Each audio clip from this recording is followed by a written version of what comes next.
Hello India, मैं संतोष कुमार सिंघानिया आप लोगों के अपने यूट्यूब चैनल यूपीएससी हिंदी साहित्य ऑप्शनल ऑडियो आर्टिकल में आपका स्वागत करता हूं। यहां पर हम लोग बहुत कम समय में ही ऑडियो आर्टिकल में गोदान, मेला, आंचल, आषाढ़ का एक दिन, एक दुनिया समानांतर, जितने भी दिव्या, भारती, कामायनी, स्कंदगुप्त, प्रेम मंजूषा, कहानी, नाटक और उपन्यास है, उन सभी का हम ऑडियो आर्टिकल में बहुत कम समय में जो है उसको कवर करने की कोशिश करते हैं। छोटे छोटे ऑडियो आर्टिकल में होंगे और इसको आप जहाँ चाहें, जब भी चाहें इसको सुन सकते हैं। और ये ऑडियो आर्टिकल में ही होगा, ऑडियो फॉर्मेट में ही होगा। तो ये मेरे द्वारा उठाया गया एक छोटा सा कदम है। अगर आपको ये अच्छा लगे तो अपने यूट्यूब चैनल को ज़रूर सब्सक्राइब कीजिए, लाइक कीजिए और आने वाले जितने भी वीडियो हैं ऑडियो आर्टिकल के रूप में होंगे उसको आप प्लीज़ लाइक कीजिएगा, शेयर कीजिएगा। और ये बहुत जो है हमको अच्छा लगेगा। और इसमें आपको जो है हम लोग देख रहे हैं मुंशी प्रेमचंद जी के सर्वश्रेष्ठ कहानी में प्रेम मंजूषा, और प्रेम मंजूषा में जो है हम लोग पूस की रात देख रहे हैं। कफन देख चुके हैं, आप जा कर के उसको सुन सकते हैं, देख सकते हैं। हम लोग पूस का एक एपिसोड देख चुके हैं, सुन चुके हैं। ये दूसरा एपिसोड जो है आज हम देखने जा रहे हैं। तो चलिए शुरू करते हैं। पूस की रात में दूसरा एपिसोड है। अगर आप पहला एपिसोड नहीं सुना है तो पहले जाकर वो ज़रूर देख लें। तो शुरू करते हैं।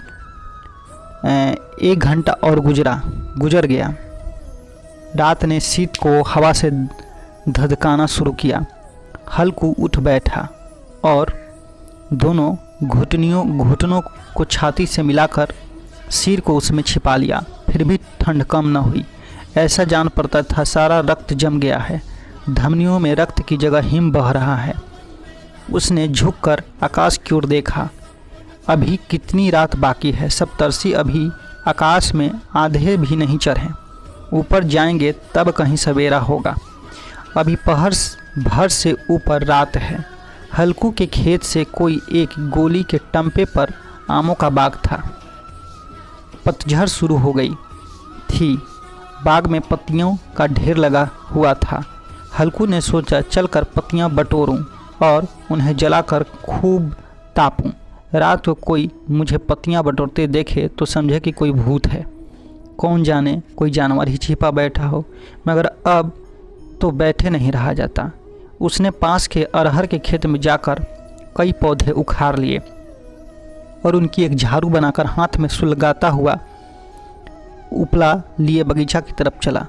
जबरा ने उसे आते देखा तो पास आया और दुम हिलाने लगा। हल्कू ने कहा, अब तो नहीं रहा जाता जबरू, चलो बगीचा में पत्तियां बटोर कर तापें। टाठे हो जाएंगे तो फिर आकर सोएंगे।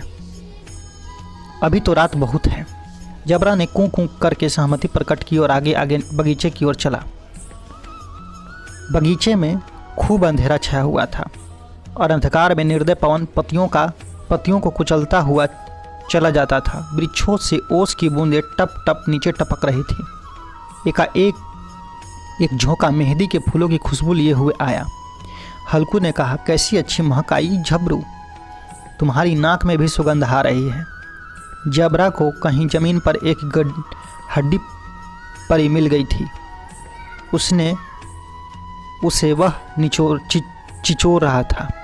हल्कू ने आग जमीन पर रख दी और पत्तियां बटोरने लगा। जरा देर में पत्तियों का एक ढेर लग गया। हाथ ठिठुर जाते थे, नंगे पांव गले जाते थे और वह पत्तियों का पहाड़ खड़ा कर रहा था। इसी अलाव में वह ठंड को जलाकर भस्म कर देगा। थोड़ी देर में अलाव जल उठा। उसकी लौ ऊपर वाले वृक्ष की पत्तियों को छू छू कर भांपने लगी। उस अस्थिर प्रकाश में बगीचे के विशाल वृक्ष ऐसे मालूम होते थे मानो उस अथाह अंधकार को अपने सिरों पर संभाले हुए हो। अंधकार के उस अनंत सागर में यह प्रकाश एक नौका के समान हिलता मचलता हुआ जान पड़ता था। हल्कू अलाव के सामने बैठा आग ताप रहा था। एक क्षण में उसने दोहर उतार कर बगल में दबा ली और दोनों पांव फैला दिए मानो ठंड को ललकार रहा हो। तेरे जी में जो आए सो कर। ठंड की असीम शक्ति पर विजय पाकर वह विजय गर्व को हृदय में छिपा न सकता था। उसने जबरा से कहा, क्यों जब्बर, आप ठंड न लग रही है? जबर ने कूं कूं करके मानो कहा, अब क्या ठंड लगती ही रहेगी, पहले से यह उपाय न सुझा, नहीं तो इतनी ठंड क्यों खाते। जबरा ने पूंछ हिलाई, अच्छा खाओ, अच्छा आओ, इस अलाव को कूद कर पार करें, देखें कौन निकल जाता है। अगर जल गए बच्चा तो मैं दावा न करूंगी। जबरा ने उस अग्नि राशि की ओर कातर नेत्रों से देखा।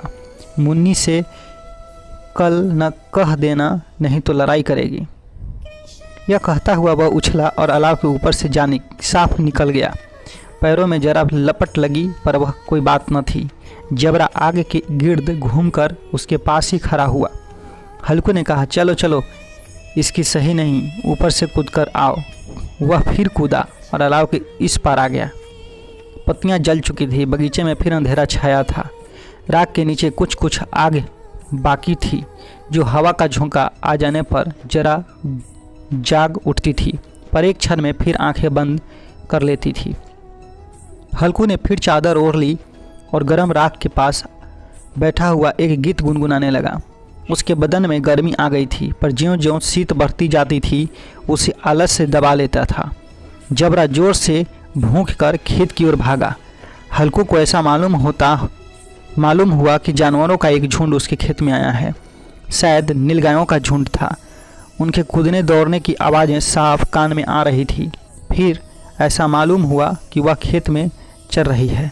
उनके चबाने की आवाज़ चर चर सुनाई देने लगी। उसने दिल में कहा, नहीं जबरा के होते कोई जानवर में खेत नहीं आ सकता। नोच ही डाले, मुझे भ्रम हो रहा है। कहाँ, अब तो कुछ नहीं सुनाई देता। मुझे भी कैसा धोखा हुआ। उसने जोर से आवाज़ लगाई, जबरा जबरा। जबरा भूखता रहा, उसके पास न आया। फिर खेत के चरे जाने की आहट मिली। अब वह अपने को धोखा न दे सका। उसे अपनी जगह से हिलना जरा जहर लग रहा था। कैसा दंदाया हुआ था इस जाड़े पाले में खेत में जाना। जानवरों के पीछे दौड़ना असूझ जान पड़ा। वह अपनी जगह से न हिला। उसने जोर से आवाज़ लगाई, हिलो हिलो हिलो। जबरा फिर भूख उठा। जानवर खेत चर रहे थे। फसल तैयार है। कैसी अच्छी खेती थी, पर ये दुष्ट जानवर उसका सर्वनाश किए डालते हैं। हल्कू पक्का इरादा करके उठा और 2-3 कदम चला, पर एकाएक हवा का ऐसा ठंडा चुभने वाला बिच्छू के डंक का सा झोंका लगा कि वह फिर बुझते हुए अलाव के पास आ बैठा और राख को कुरेद कर अपनी ठंडी देह को गर्म माने लगा। जबरा अपना गला फाड़े डालता था। नीलगायें खेत का सफाया किए डालती थी, पर हल्कू गर्म राख के पास शांत बैठा हुआ था। अकर्मण्यता ने रस्सियों की भांति उसे चारों तरफ से जकड़ रखा था। उसी राख के पास गर्म जमीन पर वह चादर ओढ़कर सो गया। सवेरे जब उसकी नींद खुली तब चारों तरफ धूप फैल गई थी और मुन्नी कह रही थी, क्या आज सोते ही रहोगे, तुम यहाँ आकर रम गए। और उधर सारा खेत चौपट हो गया। हल्कू ने उठकर कहा, क्या तू खेत से होकर आ रही है। मुन्नी बोली, हाँ, सारे खेत का सत्यानाश हो गया। भला ऐसा भी कोई सोता है। तुम्हारे मरैये डालने से क्या हुआ। हल्कू ने बहाना किया, मैं मरते मरते बचा। तुझे अपने खेत की पड़ी है। पेट में ऐसा दर्द हुआ कि मैं ही जानता हूँ। दोनों फिर खेत की ओर डांट पर आए। देखा सारा खेत रौंदा पड़ा हुआ है और जबरा मरैया के नीचे चित लेटा है, मानो प्राण ही न हो। दोनों ही खेत की दशा देख रहे थे। मुन्नी के मुख पर उदासी छाई थी, पर हल्कू प्रसन्न था। मुन्नी ने चिंतित होकर कहा, अब मजदूरी करके मालगुजारी भरनी पड़ेगी। हल्कू ने प्रसन्न मुख से कहा, रात की ठंड में यहाँ सोना तो न पड़ेगा। और इस तरह यह जो है पूस की रात समाप्त होता है।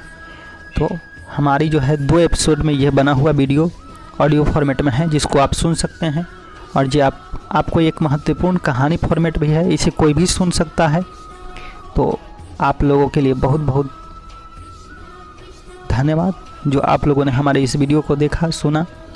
और इसमें 2 कहानियाँ जो है अपलोड कर दी गई है। तो आपको आने वाली जितने भी वीडियो के नोटिफिकेशन चाहिए उसके लिए बेल आइकन को दबा दीजिए और प्लीज़ यूट्यूब चैनल को सब्सक्राइब कर लीजिए। बहुत बहुत धन्यवाद।